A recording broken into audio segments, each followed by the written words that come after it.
Hello friends, welcome back to another video. Friends, कैसे हैं आप लोग? आशा करते हैं आप लोग अच्छे होंगे और अपना पढ़ाई अच्छे से कर रहे होंगे। आज के इस वीडियो में हम लोग डिस्कस करने वाले हैं वाकाटक राजवंश के बारे में, और वाकाटक राजवंश से संबंधित जितने भी इंपॉर्टेंट फैक्ट्स हैं इस वीडियो में हम लोग कवर करेंगे। तो आइए बिना वक्त गंवाए इस वीडियो को शुरू करते हैं और जानते हैं महत्वपूर्ण फैक्ट्स को जो आपकी परीक्षा की दृष्टि से महत्वपूर्ण रहने वाला है। देखिए, वाकाटक राजवंश की जो स्थापना है 255 ईस्वी के लगभग विंध्य शक्ति नामक व्यक्ति ने की थी, और इसके पूर्वज माना जाता है कि सातवाहनों के अधीन यानी बरार के स्थानीय शासक थे। बरार यानी विदर्भ के स्थानीय शासक थे। विंध्य शक्ति के पश्चात उसका पुत्र परवरसेन प्रथम शासक हुआ, जिसका शासनकाल 275 से 335 ईस्वी तक माना जाता है। वाकाटक वंश का वह अकेला ऐसा शासक था जिसने सम्राट की उपाधि धारण की थी, और पुराणों से पता चलता है कि इसने 4 अश्वमेध यज्ञ करवाए थे। परवरसेन के पश्चात वाकाटक साम्राज्य 2 शाखाओं में विभक्त हो गया। प्रथम शाखा प्रधान शाखा और द्वितीय शाखा वासीय शाखा यानी वरस गुल्म शाखा थी। दोनों शाखाओं ने समानांतर रूप से शासन किया था। प्रधान शाखा के प्रमुख राजा हुए रुद्रसेन प्रथम, जिनका शासनकाल 335 से 360 ईस्वी तक रहा था। उसके बाद प्रभावती गुप्ता का संरक्षण काल 390 से 410 ईस्वी तक रहा। उसके बाद परवरसेन द्वितीय 410 से 440 ईस्वी तक। नरेंद्र सेन 440 से 460 ईस्वी तक। पृथ्वी सेन द्वितीय का शासनकाल 460 से 480 ईस्वी तक रहा।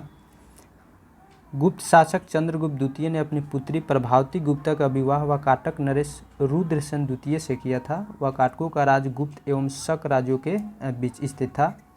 राज्यों पर विजय प्राप्त करने के लिए चंद्रगुप्त द्वितीय ने इस संबंध को स्थापित किया था, और विवाह के कुछ समय बाद रुद्रसेन द्वितीय की मृत्यु हो गई।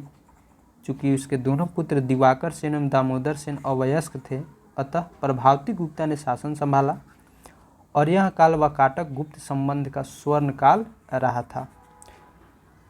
प्रभावती गुप्ता के संरक्षण काल के बाद उसका कनिष्ठ पुत्र दामोदर सेन परवरसेन द्वितीय के नाम से गद्दी पर बैठा। पृथ्वी सेन द्वितीय वाकाटकों की प्रधान शाखा का अंतिम शाखा था। उसके बाद उसका राज्य बासीम शाखा के हरि सेन के हाथों में चला गया। बासीम शाखा के वाकाटक वंश की इस शाखा की स्थापना 330 ईस्वी में सम्राट परवरसेन के छोटे पुत्र सर्वसेन ने की थी, और उसने वत्सगुल्म नामक स्थान पर एक स्वतंत्र राज्य की स्थापना की थी। वत्सगुल्म महाराष्ट्र के अकोला जिले में आधुनिक बासीम में स्थित था। बासीम शाखा के प्रमुख शासक थे सर्वसेन विंध्य शक्ति द्वितीय, जिसका शासनकाल 350 से 400 ईस्वी तक रहा। परवरसेन द्वितीय, जिसका शासनकाल 400 से 415 ईस्वी तक रहा। हरिसेन, इसका शासनकाल 475 से 510 ईस्वी तक रहा।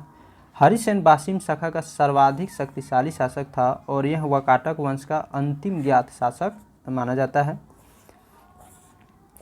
वाकाटक वंश के राजा परवरसेन द्वितीय ने मराठी प्राकृत काव्य सेतुबंध की रचना की, तथा सर्वसेन ने हरि विजय नामक प्राकृत काव्य ग्रंथ लिखा था। संस्कृत की वैदर्भी शैली का पूर्ण विकास वाकाटक नरेशों के दरबार में हुआ था। कुछ विद्वानों का मत है कि चंद्रगुप्त द्वितीय के राजकवि कालिदास ने कुछ समय तक परवरसेन द्वितीय की राजसभा में निवास किया था, और वहां उन्होंने उसके सेतुबंध का संशोधन किया तथा वैदर्भी शैली में अपना काव्य मेघदूत लिखा था। वाकाटक नरेश ब्राह्मण धर्मावलंबी थे। वे शिव और विष्णु के उपासक थे। वाकाटक नरेश पृथ्वी सेन द्वितीय के सामंत व्याघ्रदेव ने नचना के मंदिर का निर्माण करवाया था। अजंता का 16वां तथा 17वां गुहा विहार और 19वें गुहा चैत्य का निर्माण वाकाटकों के शासनकाल में हुआ था।